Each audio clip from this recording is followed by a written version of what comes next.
وَلْتَكُنْ مِنْكُمْ أُمَّةٌ يَدْعُونَ إِلَى الْخَيْرِ وَيَأْمُرُونَ بِالْمَعْرُوفِ وَيَنْهَوْنَ عَنِ الْمُنْكَرِ وَأُولَئِكَ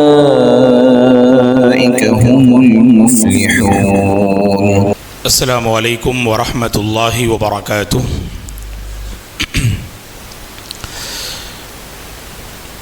الحمد للہ رب العالمین والعاقبۃ للمتقین والصلاة والسلام علی رسولہ الامین وعلی آلہ وصحبہ اجمعین ومن تبعہ بإحسان الی یوم الدین. اما بعد فاعوذ باللہ من الشیطان الرجیم.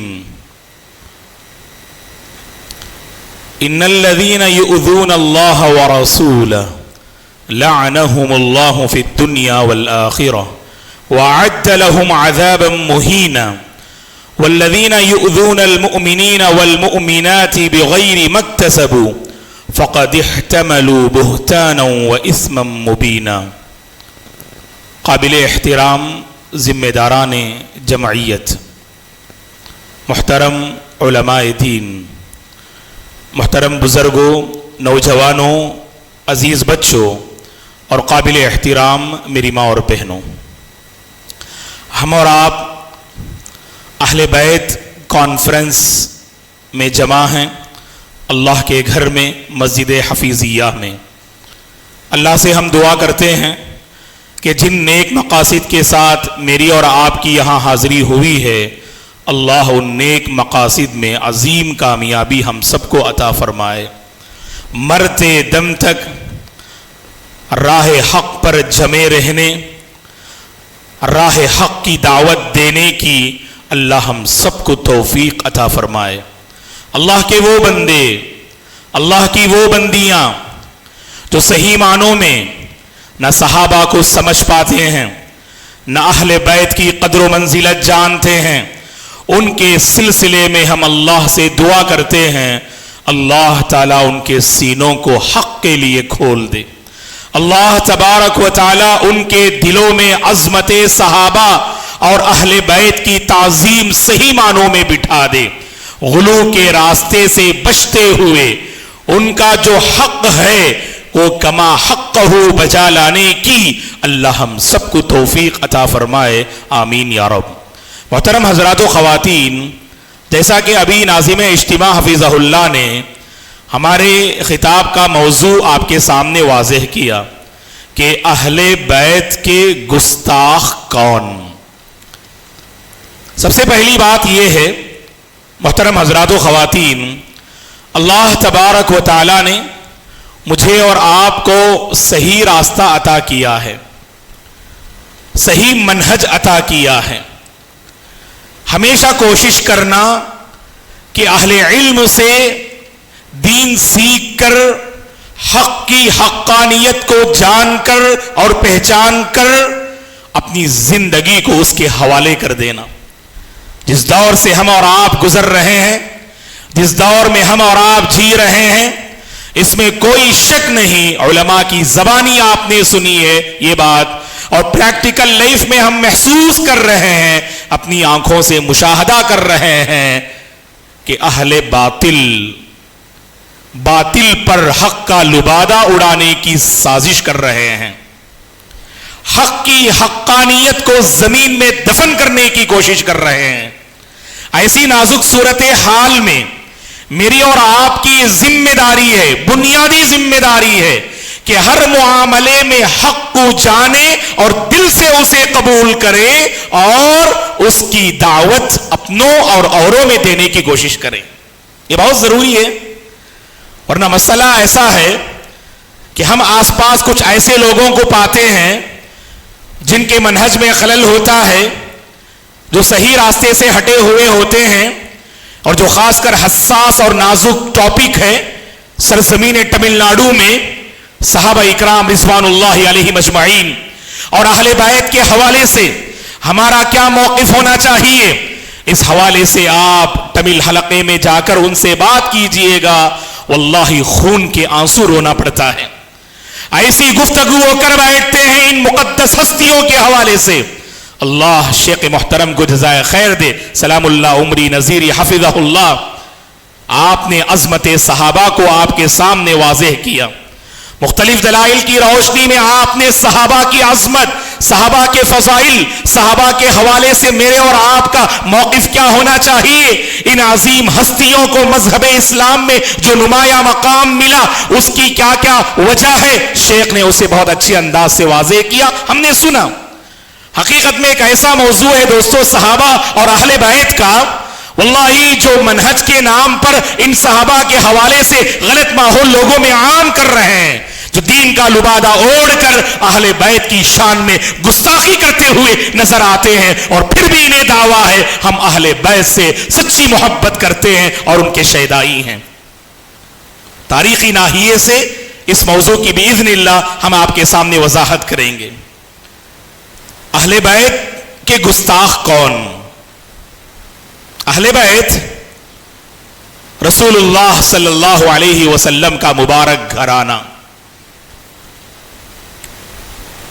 اور اس گھرانے کے حوالے سے اللہ کے نبی صلی اللہ علیہ وسلم نے اپنی امت سے کہا اذکرکم اللہ فی اہل بیتی، اے اللہ کے بندو میں تمہیں اپنے گھر والوں کے سلسلے میں اللہ کا خوف دلا رہا ہوں، اللہ سے ڈرنا، میرے گھر والوں کے سلسلے میں زبان درازی نہ کرنا، کچھ ایسی باتیں نہ کہنا جو ان کی شان میں جس سے فرق آئے۔ اذکرکم اللہ فی اہل بیتی، اللہ کے نبی نے صاف الفاظ میں فرمایا، آپ نے خوف دلایا امت کو، اللہ کا واسطہ آپ نے دلایا۔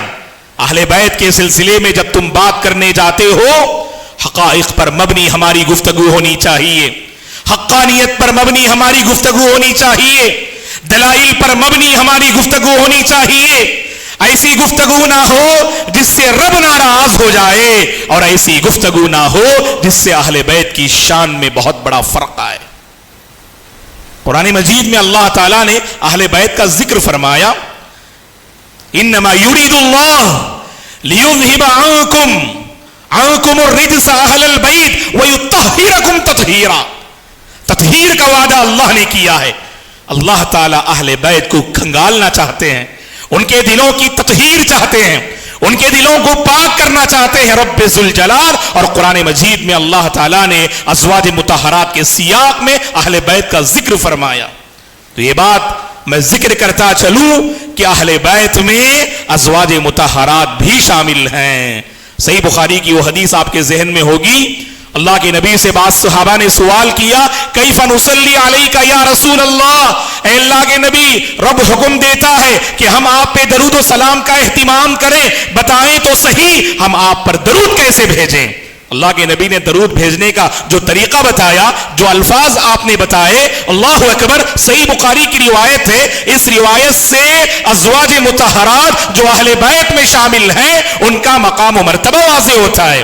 آپ نے فرمایا قولو، اگر درود و سلام کا اہتمام کرنا ہے تو یہ الفاظ کہو، اللہم صلی علی محمد وازواجہ وذریتہ کما صلیت علی آل ابراہیم۔ اللہ اکبر، محمد کے بعد صلی اللہ علیہ وسلم آپ کے ازواج مطہرات اور ذریت کا آپ نے ذکر فرمایا۔ تو اسی لیے یہ نقطہ ذہن میں رکھیے گا کہ ازواج مطہرات اہل بیت میں شامل ہیں، اور جیسا کہ امام ابن حجر، امام ابن تیمیہ رحمہم اللہ اور دیگر اہل علم کا یہ موقف ہے کہ اہل بیت میں وہ احباب اور افراد شامل ہیں جن پر زکوٰۃ صدقات کو اللہ تبارک و تعالیٰ نے حرام قرار دیا۔ بنو ہاشم ہے جو اللہ کے نبی کا مبارک خانوادہ ہے، یہ صحیح مسلم کی وہ حدیث آپ کے ذہن میں ہوگی، ہمارے نبی نے فرمایا صلی اللہ علیہ وسلم نے، ان اللہ اصطفیٰ کنانۃ من اولد اسماعیل واصطفیٰ من کنانۃ قریش واصطفیٰ من قریش بنی ہاشم واصطفانی من بنی ہاشم۔ اللہ کے نبی صلی اللہ علیہ وسلم نے فرمایا، اللہ تبارک و تعالیٰ نے اسماعیل علیہ السلام کی اولاد میں سے کنانہ کا انتخاب کیا، اور کنانہ میں سے قریش کا انتخاب کیا، اور قریش میں سے بنو ہاشم کا انتخاب کیا، اور بنو ہاشم کے جو عظیم فرد ہیں، جو اس پوری انسانیت کے بے مثال فرد ہیں، رسول اللہ صلی اللہ علیہ وسلم کا اللہ تبارک و تعالیٰ نے انتخاب فرمایا. اور اہل علم کے درمیان یہ متفق علیہ مسئلہ ہے، علماء حق کے درمیان یہ متفق علیہ مسئلہ ہے کہ عرب میں بہترین اگر کوئی ہے، افضل ہے تو قریش ہیں، اور قریش میں سب سے بہترین اگر کوئی خانوادہ ہے تو بنو ہاشم ہیں. سب سے بہترین قبیلہ ہے یہ بنو ہاشم کا. اور بنو ہاشم کے یہی وہ افراد ہیں جن پر اللہ تبارک و تعالیٰ نے صدقے کو حرام کر دیا، اور انہی کو اہل بیت کہا جاتا ہے. دوستو، اہل بیت کی تعظیم ایمان کا حصہ ہے، ان سے محبت ایمان کا تقاضا ہے.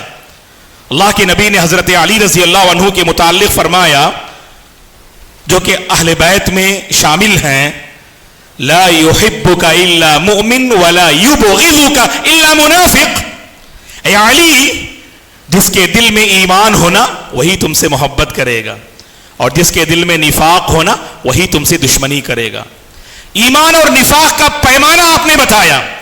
حضرت علی رضی اللہ عنہ سے آپ مخاطب تھے، لیکن سبحان اللہ اہل بیت کو بھی آپ نے اس میں شامل کیا. ایمان کا تقاضا ہے کہ ہم اہل بیت سے محبت کریں، اور جس کے دل میں نفاق ہو وہی صحابہ سے دشمنی کرتا ہے. الانصار لا يحبهم الا مؤمن ولا يبغضهم الا منافق. صحیح بخاری مسلم کی حدیث ہے. انصار سے محبت اہل ایمان کرتے ہیں، انصار سے دشمنی اہل نفاق کرتے ہیں. صحابہ اور اہل بیت کے سلسلے میں زبان درازی نہیں کرنا، نامناسب گفتگو نہیں کرنا، ان پر طعن و تشنیع نہیں کرنا، ان کے ساتھ گستاخانہ الفاظ استعمال نہیں کرنا. اور آج اللہ کے بندے ہیں جو دین کے نام پر ان مقدس ہستیوں کی شخصیتوں کو مجروح کرنے میں لگے ہوئے ہیں. اللہ اکبر، اللہ ہدایت دے. کبھی ان کی مجلسوں میں بیٹھتے ہیں، اگر ایسا بندہ جو ابھی دین سیکھ رہا ہے، ایمان سیکھ رہا ہے، مجلس ختم ہونے سے پہلے اس کے دل سے ایمان ختم ہو جائے گا. دوستوں، ہم نے ایک آرٹیکل پڑھا تمل میں، یار یورگل، اللہ ہدایت دے، جنہوں نے لکھا اللہ انہیں ہدایت دے، یار یورگل، اور اس مضمون میں ان شرپسندوں نے اللہ انہیں ہدایت دے. صحابہ اکرام کے مابین جو اختلافات ہوئے، جنہیں مشاجرات صحابہ کہا جاتا ہے، جن کے حوالے سے توقف اختیار کرنا اہل علم نے کہا، اور اس حوالے سے ایک ذرہ برابر بھی زبان درازی نہیں ہونی چاہیے.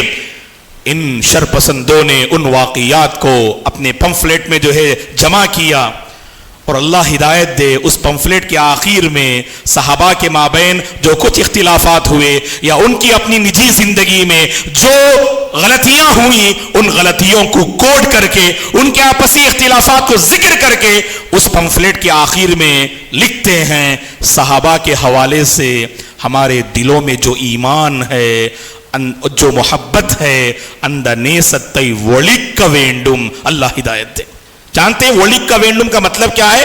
اسے ختم کرنا چاہیے، مٹانا چاہیے. اللہ ہدایت دے، اللہ ان کے سینوں کو صحابہ کی محبت کے لیے کھول دے.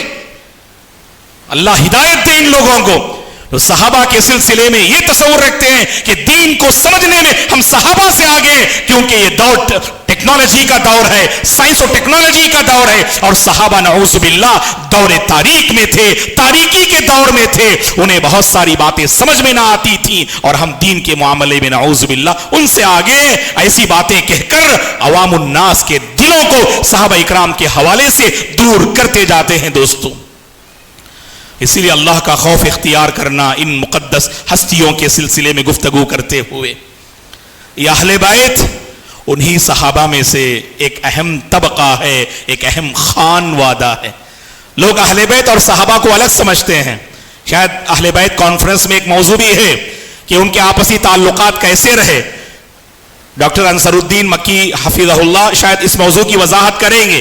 صحابہ کے اہل بیت کے ساتھ اور اہل بیت کے صحابہ کے ساتھ آپسی تعلقات کیسے تھے، ایک مستقل ٹاپک ہے وہ. تو اس موضوع کو سننے سے آپ کو اندازہ ہوگا، اللہ اکبر، ان مقدس نفوس کے دلوں میں آپس میں ایک دوسرے کا احترام کیسا تھا. ایک دوسرے کی کیسے قدر کرتے تھے. واللہ وہ دین کے ترجمان تھے. اللہ نے یوں ہی گواہی نہ دی, ایسا کہ شیخ نے بھی واضح کیا, شیخ عبدالحسیب عمری حفظہ اللہ نے بھی اپنے خطاب میں کہا رضی اللہ عنہم ورضوا عنہ, اللہ ان سے راضی ہو گیا اور وہ اللہ سے راضی ہو گئے. رضامندی و رضوان من اللہ اکبر, اللہ کی سب سے بڑی نعمت جو اللہ اس کی رضامندی ہے اس کو انہوں نے پا لیا. ہم اور آپ فَإِنْ آمَنُوا بِمِثْلِ مَا آمَنْتُمْ بِهِ فَقَدِ اهْتَدَوْا, ان کے نقش قدم پہ چلے تو سلامتی, ان کے نقش قدم پہ چلے تو ایمان کی گارنٹی, ان کے نقش قدم پہ چلے تو راہ جنت, ان کے نقش قدم پہ چلے تو راہ حق نصیب ہوگی. یہ ایمان ہمارا ہونا چاہیے. ہاں ان کا کوئی بھی موقف, ان کی کوئی بھی رائے اگر اللہ کے نبی کے صریح قول اور فعل کے مقابل میں آئے تو ہم بالکل اللہ کے نبی کے اس قول کو ترجیح دیں گے, اللہ کے نبی کے اس فعل کو ہم مقدم رکھیں گے. تو لہٰذا دوستو ہمارا پیغام یہ ہے کہ اہل بیت اور صحابہ کے سلسلے میں اپنے دلوں کو پاک و صاف کرنے کی ضرورت ہے.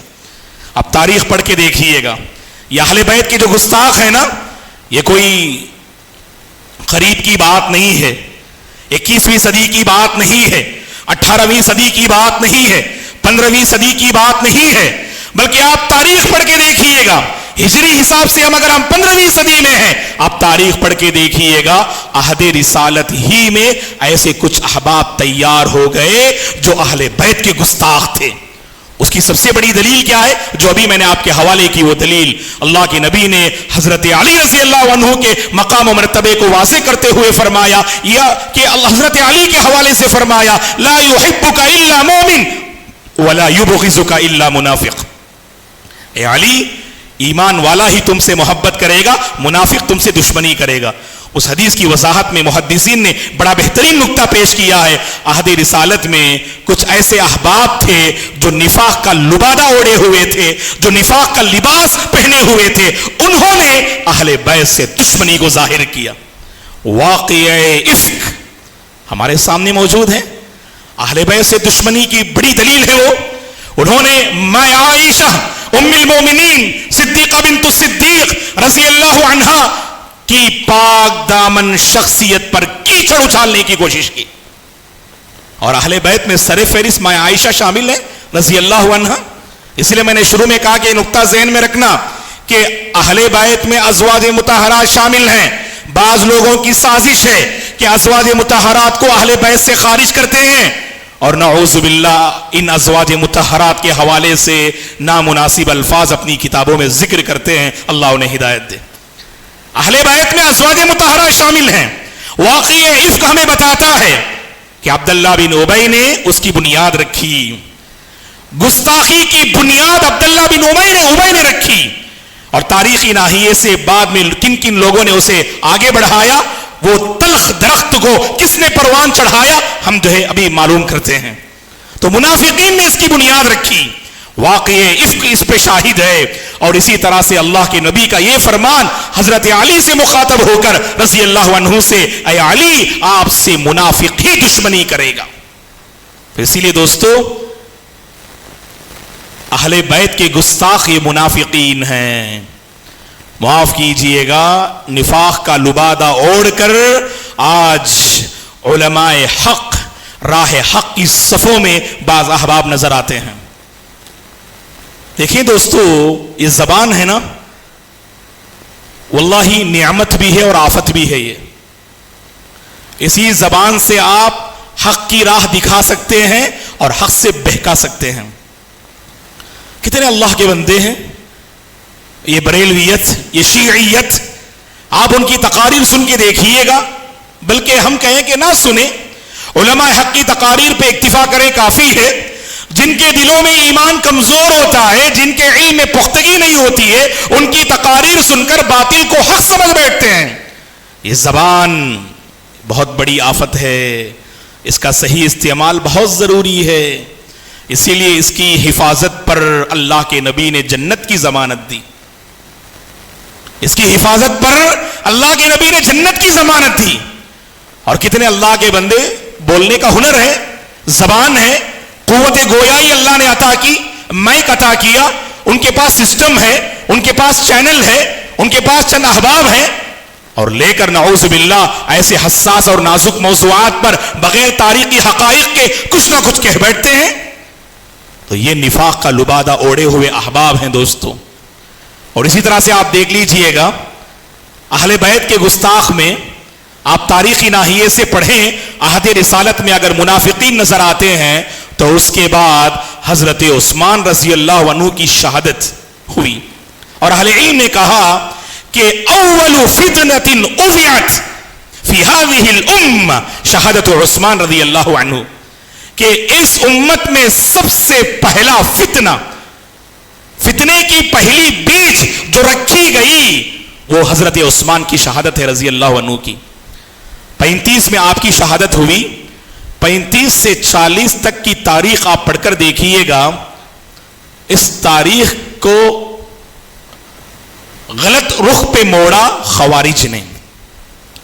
2 اہم واقعات حضرت علی رضی اللہ عنہ کی خلافت میں رونما ہوئے.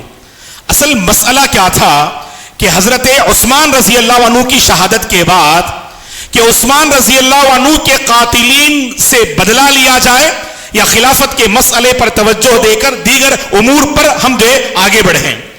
تو 2 عظیم صحابہ کے درمیان اس مسئلے میں ایک سیاسی اختلاف ہوا. وہ حضرت علی رضی اللہ عنہ اور حضرت معاویہ بن ابی سفیان رضی اللہ عنہ, ان کے مابین اس مسئلے کو لے کر اختلاف ہوا. آیا ہے کہ عثمان رضی اللہ عنہ کے خون کا بدلہ لیا جائے یا نہیں. تو یہاں پر ہم خلافت کا معاملہ بہت اہم ہے, سیاست کا معاملہ بہت اہم ہے, اس پر ہم توجہ دیں. تو ان 2 مقدس ہستیوں کے درمیان اختلافات ہوئے. اسی کے نتیجے میں کچھ غلط فہمیاں تھیں تاریخی ناحیے سے. واللہ ان کا مقصد لڑنا نہیں تھا, آپس میں خون بہانا نہیں تھا, لڑائی کرنا نہیں تھا, ایک دوسرے سے الگ ہونا نہیں تھا, ایک دوسرے سے برسر پیکار ہونا نہیں تھا, بلکہ کچھ غلط فہمیاں تھیں جن کی بنیاد پر ان کے درمیان کچھ لڑائی قائم ہو گئی. یہ جنگ جمل اور صفین کی شکل میں تو تاریخ کی کتابوں میں ہم پاتے ہیں.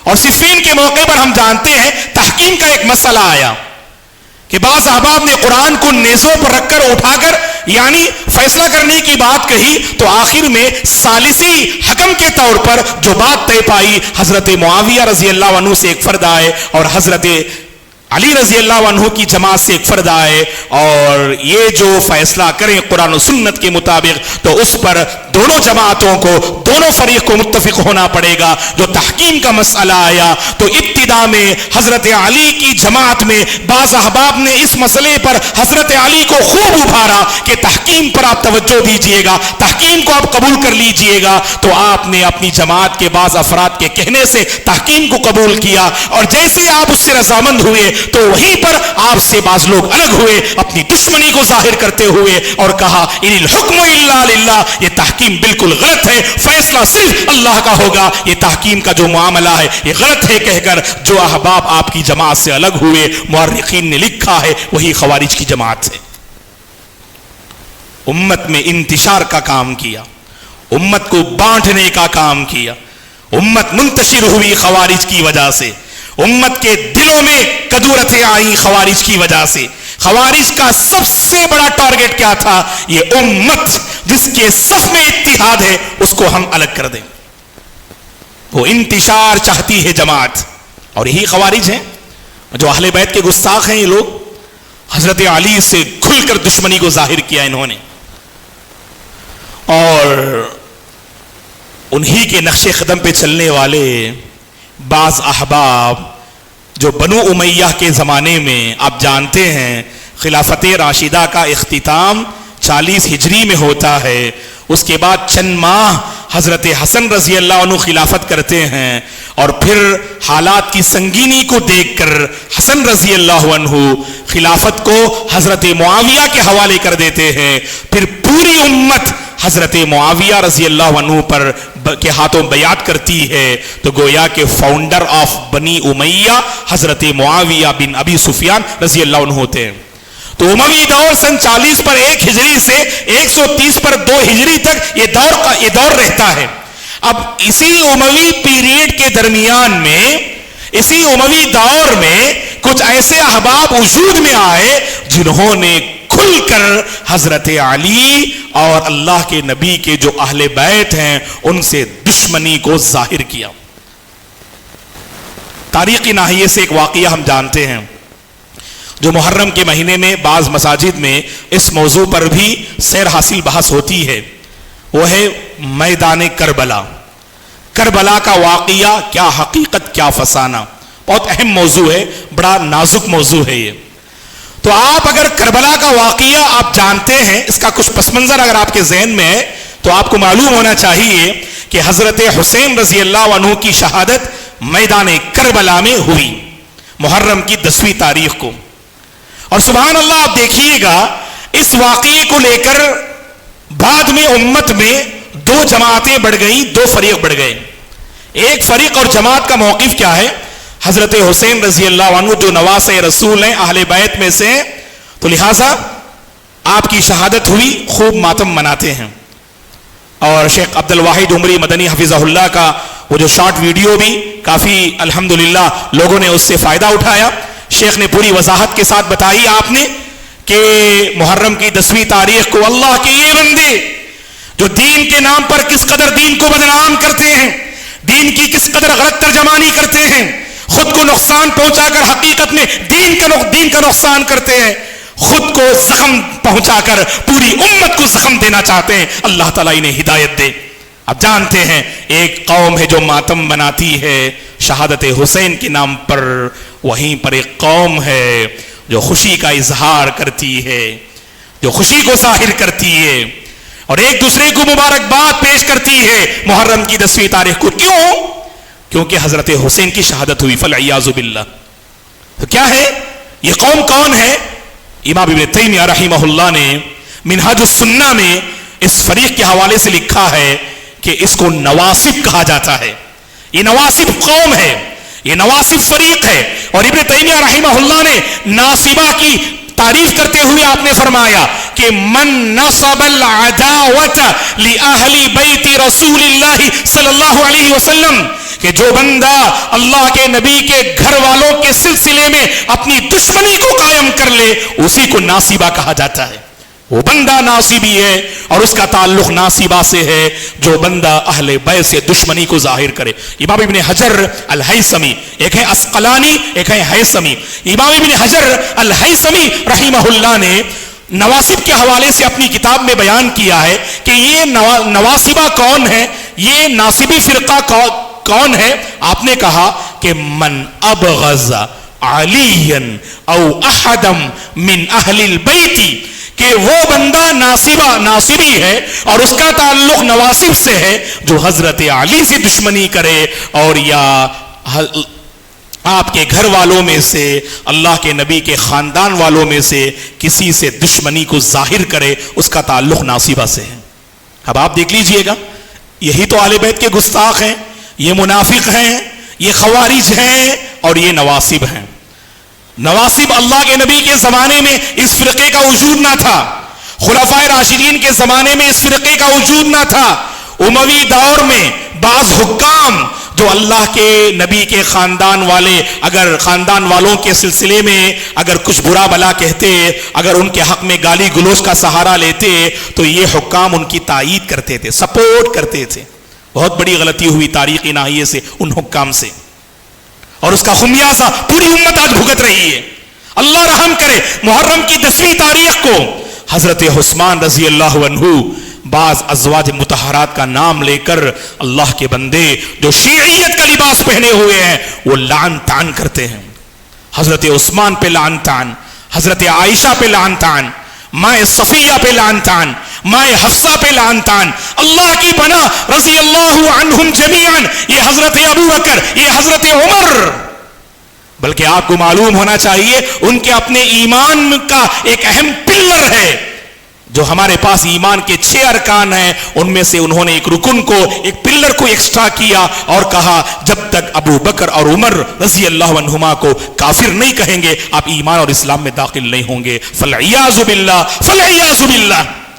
جو ایمان کے مینار تھے، جو ایمان کی پہچان تھے، جو ایمان کی سبحان اللہ ایمان کا چراغ تھے، ایسوں کے حوالے سے ان کا اپنا دعویٰ ہے کہ جب تک آپ ان کے ایمان کی نفی نہیں کریں گے، ان کو کافر نہیں کریں گے، کہیں گے آپ اسلام میں داخل نہیں ہوں گے۔ اس حوالے سے من گھڑت موضوعات کو من گھڑت روایات کو پیش کیا۔ خود حضرت ابو بکر کے بیٹے نعوذ باللہ روایت کرتے ہیں، میں قسم کھا کے کہتا ہوں کہ حضرت ابو بکر نعوذ باللہ وہ کافر ہو گئے، فالعیاذ باللہ۔ ایسی موضوع من گھڑت روایات کو اپنے حلقے میں پیش کر کر لوگوں کے دلوں سے حضرت ابو بکر اور عمر رضی اللہ عنہما کی محبت کو چھیننے کی ناپاک سازش کر رہے ہیں۔ اور اپنی تفاسیر میں اسواد مطہرات جو اہل بیت میں سے ہیں کیا لکھتے ہیں؟ ان اللہ یامرکم ان تذبحوا بقرہ، اللہ تمہیں گائے ذبح کرنے کا حکم دیتا ہے۔ بنی اسرائیل کا واقعہ اللہ نے سورہ بقرہ میں نقل کیا، وہ اپنی تفسیر میں لکھتے ہیں فالعیاذ باللہ، یہاں گائے سے مراد عام گائے نہیں، مایا عائشہ ہے، مایا عائشہ کو ذبح کرنے کا اللہ حکم دیتے ہیں۔ اللہ انہیں ہدایت دے، اللہ ان کے دلوں کو ہدایت کے لیے کھول دے۔ کیسے کیسے الفاظ دوستو ان مقدس ہستیوں کے حوالے سے۔ یہی تو گستاخ رسول، یہی تو گستاخ اہل بیت ہے نا۔ اہل بیت کے گستاخ تو یہی ہیں جو اپنی تفاسیر میں، جو اپنی کتابوں میں ان کے حوالے سے نامناسب الفاظ بیان کرتے ہیں۔ اور یاد رکھنا، جو ان کی شان میں گستاخی کرے، ان کے ساتھ اہانت والا معاملہ کرے، ان کی توہین کرے، ان کے فضائل کا انکار کرے، فضائل کا انکار کرنے والے بھی اہل بیت کے گستاخ ہوتے ہیں۔ اور اسی طرح سے کھل کر ان سے دشمنی کو ظاہر کرے، یہ سب اہل بیت کے گستاخ ہیں۔ یہ منافقین، یہ خوارج اور یہ نواصب۔ اور آج بھی کچھ احباب ایسے ہیں ہندوستان میں بھی جو محرم کی 10ویں تاریخ کو خوشی مناتے ہیں، جو محرم کی 10ویں تاریخ کو خوشی کیوں خوشی مناتے ہیں میرے بھائی؟ خوشی منانے والے دو طرح کے ہیں، سن لیجئے گا غور سے۔ بعض احباب جو اہل بیت میں سے حضرت حسین کو تکلیف پہنچی نا، اس سے پورا خانوادہ جو غم زدہ ہوا، اب خوشی کا اظہار۔ اموی حکمرانوں میں سے بعض سے جو غلطی ہوئی، ایسا ہی ہوتا ہے دوستو، جب بدعات کو دیکھ کر ہم نظر انداز کر دیتے ہیں نا، نسل اسے دین کا حصہ سمجھ بیٹھتی ہے۔ یاد رکھنا ہمیشہ، آپ اپنے گھروں سے بدعت کو ختم کیجئے، جانے سے پہلے اپنے گھر کو سنت سے آباد کر کے جائیے، اللہ آپ کو خوش رکھے۔ آپ اگر نظر انداز کریں گے نا، آپ سمجھیں گے کہ کوئی پرابلم نہیں ہے، برتھ ڈے منا رہے ہیں، کوئی مسئلہ نہیں، برسوں کے بعد گھر میں ایک مہمان آئے ہیں، بچے کی ولادت ہوئی ہے، میرے سبحان اللہ بیٹی کی خواہش ہے، میرے داماد کی خواہش ہے، میرے بیٹی کی خواہش ہے، کوئی مسئلہ نہیں، بعد میں انشاءاللہ وہ دین سیکھ لیں گے، کیا پتا کہ ہماری روح قبض ہو جائے اور جاتے جاتے ہم نے غلط طریقے پہ اپنے گھر کو چھوڑ کے ہم جو ہے جا رہے ہیں۔ کیا جواب دیں گے اللہ کے پاس؟ یہی کیا بعض اموی حکمرانوں نے، انہوں نے بدعات کو دیکھ کر نظر انداز کیا، بعد میں چل کر لوگوں نے اسے دین کا حصہ سمجھ لیا۔ اگر اموی حکمرانوں نے اپنے عہدے کا صحیح استعمال کیا ہوتا، لوگوں کو یہ واضح کیا ہوتا، ارے اللہ کے بندو، اہل بیت کو جو تکلیف پہنچی وہ خوشی منانے کے لیے نہیں، وہ مسرت کو ظاہر کرنے کے لیے نہیں، نہ ہی ماتم منانے کے لیے ہے۔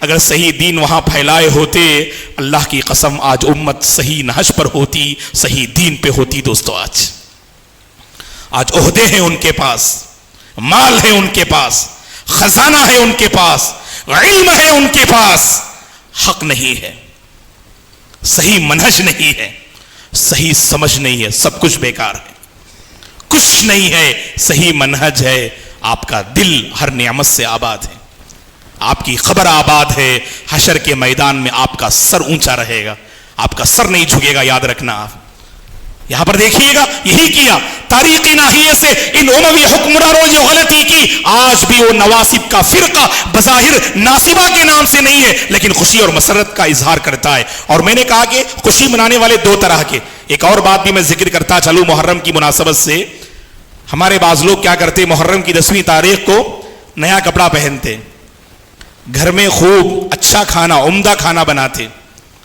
اور کبھی باہر شاپنگ پہ لے جاتے، اور ریسٹورنٹ بھرے رہتے ہیں، عمدہ کھانا چاہیے۔ کیوں بھائی؟ اگر محرم کی 10ویں تاریخ کو یا محرم کی پہلی تاریخ کو اگر عمدہ کھائیں گے نا، سال بھر عمدہ کھاتے رہیں گے آپ، سال بھر عمدہ پہنتے رہیں گے آپ.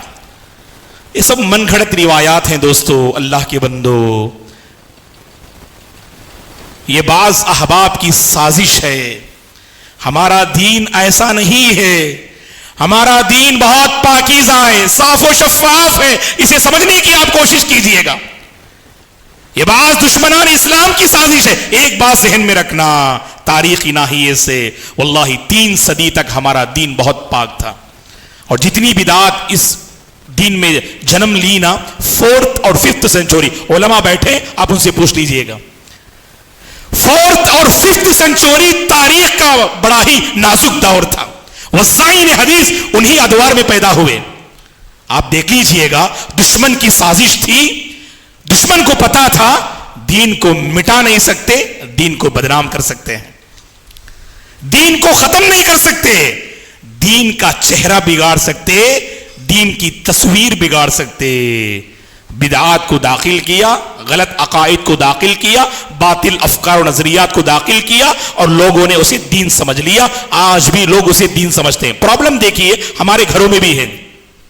اگر آپ کہیں کہ میری بہن، میرے بھائی، یہ خلاف سنت ہے نا، یہ بدعت ہے، غلط عقیدہ ہے، آپ اس سے توبہ کر لیجئے، وہ کیا کہیں گے؟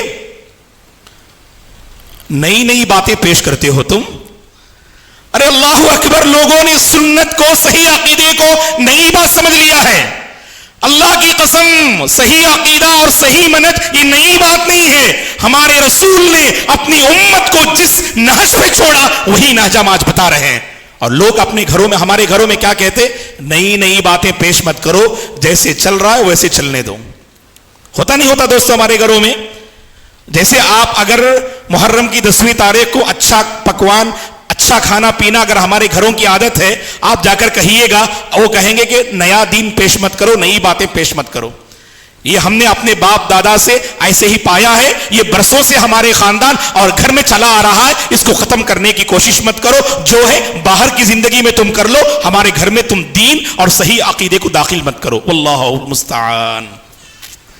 تو لوگوں نے کیا سمجھ لیا ہے کہ آپ اگر حق کی کوئی بات کریں تو اس کے حوالے سے کہتے کہ وہ نئی بات ہے. خیر چلیے، ہم نے کہا کہ یہ اہل بیت کے گستاخ ہیں، لیکن ایک گستاخ ہیں ان کو ہم نظر انداز نہیں کر سکتے. حقیقت یہ بہت بڑے گستاخ ہیں جو محبت کے نام پر ان کے ساتھ گستاخی کر رہے ہیں، جو محبت کے نام پر ان کے ساتھ نعوذ باللہ توہین والا معاملہ کر رہے ہیں. اللہ اس جماعت کو ہدایت دے جو محبت کا لبادہ اوڑھ کر اہل بیت کے ساتھ بہت بڑی توہین کا معاملہ کر رہے ہیں. کون ہے یہ شیعہ حضرات ہیں. سن لیجئے اللہ کے بندو، محبت کا جو راستہ تم نے اختیار کیا ہے، اللہ کی قسم اس راستے سے اللہ کبھی راضی نہیں ہوگا. اس راستے سے اللہ کبھی راضی نہیں ہوگا. محبت کا یہ راستہ جس میں صحابہ کی دھجیاں تم اڑا رہے ہو، جس میں صحابہ کی شان میں تم گستاخی کر رہے ہو، جس میں تم امہات المومنین جیسی پاک باز خواتین پر الزام لگا رہے ہو، اللہ کی قسم اس راستے پہ چل کے تم کبھی کامیاب نہیں ہو سکتے. یہ تشیع کا لباس اتار کے پھینکنا چاہیے اور کتاب و سنت کا لبادہ اوڑھنا چاہیے. اسی میں ہماری عافیت ہے. کون ہے یہ گستاخ اہل بیت؟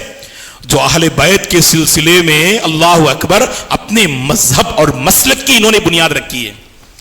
تشیع کی بنیاد ہی اہل بیت سے محبت. الفرق والفرق عبد القاہر البغدادی کی بڑی شاہکار تصنیف ہے. اس میں انہوں نے، ہم سمجھتے ہیں کہ تشیع اور شیعہ کے حوالے سے بڑی عمدہ کتاب ہے، بڑی مفصل کتاب ہے اور زبردست آپ نے لکھا ہے اس کتاب میں. اور اس کتاب کی بڑی خوبی کیا ہے؟ اللہ کے نبی نے جو اپنی امت کو آگاہ کیا تھا کہ یہ امت، اس میں کامیاب ہونے والی صرف ایک جماعت ہے. اس امت کے 73 فرقے ہوں گے، اس امت کی 73 جماعتیں ہوں گی، ان میں سے ایک جماعت کامیاب ہے. ما انا علیہ و اصحابی، ما انا علیہ و اصحابی. یہ ما انا علیہ و اصحابی کی پہچان کیا ہے؟ وہ طائفہ منصورہ کون ہے؟ وہ کامیاب جماعت کون ہے؟ واللہ الفرق والفرق کبھی آپ علماء کے ساتھ بیٹھ کے پڑھیے گا, سمجھنے کی کوشش کیجئے گا. جو آخری چیپٹر ہے اس کتاب کا, وہ پڑھنے کے قابل ہے, وہ پڑھانے کے قابل ہے, وہ سمجھنے کے قابل ہے, سمجھانے کے قابل ہے. کتاب کی شروعات میں تشیعوں پر بڑی سیر حاصل اور حقائق کی روشنی میں مؤلف نے بحث کی ہے, اور کتاب کے آخر میں طائفہ منصورہ پر بڑی زبردست علمی بحث کی ہے عبد القاہر البغدادی رحمہ اللہ نے. تو آپ دیکھ لیجئے گا, یہ تو اہل بیت کے گستاخ ہیں نا, جو اہل بیت کی شان میں غلو کرتے ہیں. توہین کرنے والے بھی گستاخ, بغض رکھنے والے بھی گستاخ, فضائل کا انکار کرنے والے بھی گستاخ, وہیں پر ان کی شان میں غلو کرنے والے بھی گستاخ. غلو کیسے کرتے؟ اللہ کی پناہ, ان کے اقوال کو پڑھنے سے تھوڑی دیر کے لیے بندہ سمجھ بیٹھے گا یہ اہل بیت, اور خاص کر جن کو یہ ذکر کرتے ہیں, حضرت علی رضی اللہ عنہ, حضرت حسین, حضرت حسن, حضرت حسین رضی اللہ عنہما, اور حضرت فاطمہ رضی اللہ عنہا, ان کی شان میں اس قدر غلو نبی کا درجہ انہوں نے دے دیا. اور اگر آگے بڑھ کر کہوں, ان کی کتابوں کو ہم نے پڑھا ہے, یہ کہنا غلط نہ ہوگا, انہوں نے اہل بیت کو خدائی درجہ دے دی. جیسے بعض اللہ کے بندے آپ نے مساجد میں دیکھا ہوگا, یہاں رہتا ہے محراب کے دائیں جانب اللہ نور السماوات والارض, اور محراب کے بائیں جانب ہوتا ہے محمد النور السماوات والارض. اللہ کی پناہ, اللہ آسمان و زمین کا نور ہے, اور محمد بھی آسمان و زمین کا نور ہے. محمد کی شان میں, صلی اللہ علیہ وسلم کی شان میں غلو کرتے کرتے کرتے کرتے خدا کا جو درجہ ہے اس درجہ پہ لا کے محمد کو کھڑا کر دیا. تباہ ہو گئے, ہلاک ہو گئے, برباد ہو گئے. اسی طرح سے اہل بیت کی شان میں غلو کرتے کرتے اس مقام پہ لا کر کھڑا کر دیا اہل بیت کو کہ نعوذ باللہ گویا کہ خدائی درجہ دے دیا, گویا کہ نبوت کا درجہ دے دیا. صرف وحی کا اترنا باقی ہے اور نعوذ باللہ خدائی کا درجہ دینا باقی ہے. یہ بھی غلط ہے دوستو, یہ بھی گستاخ رسول ہے. گستاخ رسول صرف کون نہیں ہے, صرف توہین کرنے والے نہیں, محبت کرنے والے بھی گستاخ ہیں. محبت حد اعتدال میں ہو, محبت حد اعتدال میں ہو. ہر ایک کو جو اس کا اپنا حق ہے وہ دینا چاہیے. اب بعض احباب کیا کرتے ہیں, جو ماتم مناتے ہیں انہیں روکنے کے لیے حضرت حسین کی شان میں, رضی اللہ عنہ کی شان میں گستاخی کر بیٹھتے. ارے بھائی, دو الگ الگ مسئلے ہیں, یہ دو الگ الگ پرابلم ہیں.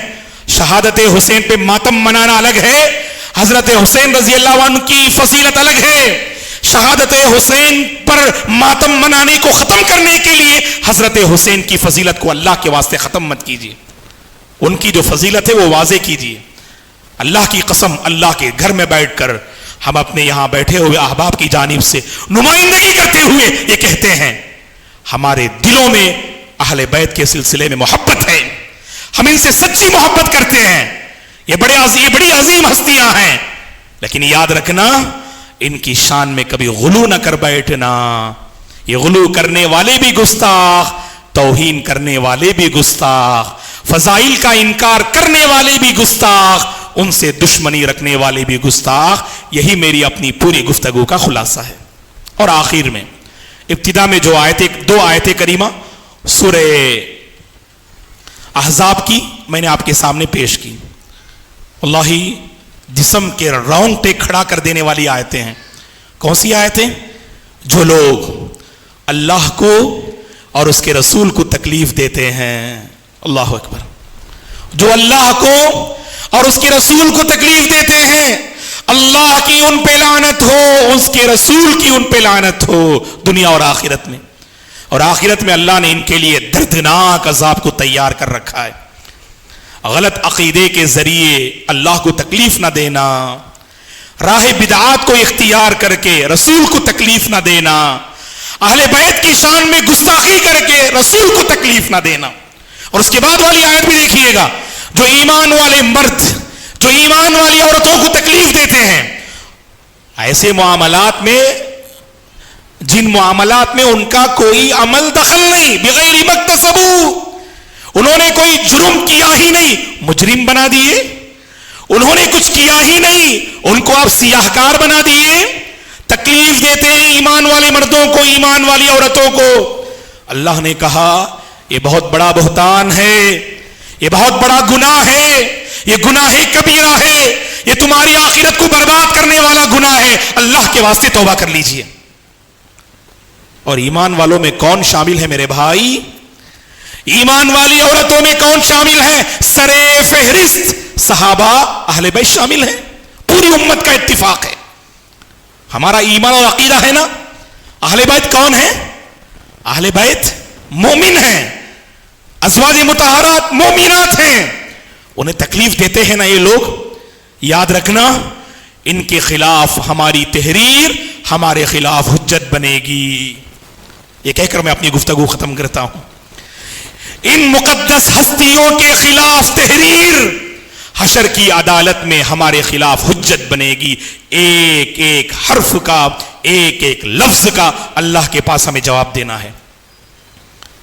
ان کے خلاف دی جانے والی تقریریں ان کے خلاف قیامت کے دن حجت بنیں گی۔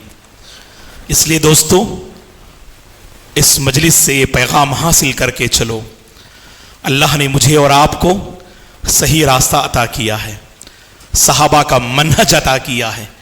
صحابہ سے محبت ایمان کی علامت ہے، صحابہ سے نفرت منافق کی پہچان ہے۔ اپنے ایمان کو خطرے میں نہ ڈالنا، اپنے ایمان کو خطرے میں نہ ڈالنا۔ چلیے ہم ان صحابہ سے سچی محبت کرتے ہیں اور اس کا اظہار بھی کریں گے، اور ان کی پاکیزہ سیرتوں کو پڑھ کر اپنی سیرت کو ہم کھنگالیں گے، ان کی سیرتوں کو پڑھ کر اپنے دلوں کو ہم پاک کریں گے۔ جیسے ان کے دل پاک تھے ویسے ہم اپنے دلوں کو پاک کریں۔ بہت ضروری ہے دوستو، شاید یہ اسی کا نتیجہ ہے، ان سے ہم الگ ہیں، آج ہمارے دلوں میں محبت نہیں ہے دوستو، آج ہماری صفوں میں اتحاد نہیں ہے، آج ہمارے دلوں میں وہ سچی محبت نظر نہیں آتی جو اسلاف کے دلوں میں نظر آتی تھی۔ اس لیے آپ کو ہم ایک پیغام دینا چاہتے ہیں، پڑھیے گا۔ اللہ مختصر مجلس میں پورے صحابہ کی سیرتیں کہاں بیان کریں، پڑھیے گا۔ آج آپ کے پاس سوشل میڈیا ہے، انٹرنیٹ ہے، موبائل ہے، پڑھیے گا، اپنے گھر والوں کو سنائیے گا۔ اور علماء سے بھی ہم اپیل کرتے ہیں، وقتاً فوقتاً ایسے موضوعات پر جمعہ کے خطبات میں اور دیگر اسلامک پروگرام میں گفتگو ہونی چاہیے، خاص کر تمل حلقے کے سامنے اس موضوع کی پوری وضاحت ہونی چاہیے، تاکہ ان کے دلوں میں صحابہ کو صحیح معنوں میں سمجھ کر ان کے حوالے سے ایمان پیدا ہو جائے، محبت پیدا ہو جائے، تعظیم پیدا ہو جائے۔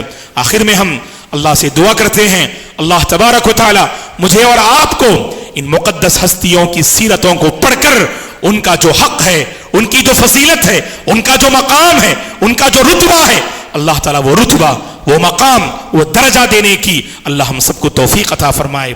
ہمارے وہ بھائی، ہماری وہ بہنیں جو حق کے نام پر، منہج کے نام پر حق سے ہٹے ہوئے ہیں، منہج سے ہٹے ہوئے ہیں، اللہ تعالیٰ ان کے سینوں کو حق کے لیے کھول دے، اللہ انہیں منہج سمجھنے اور سیکھنے کی توفیق عطا فرمائے۔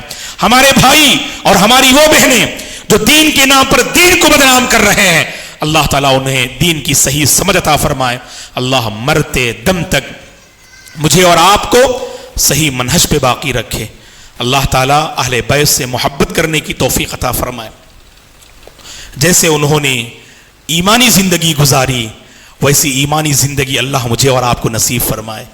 ان کی جو روحانی زندگی تھی ویسی روحانی زندگی اللہ مجھے اور آپ کو نصیب فرمائے۔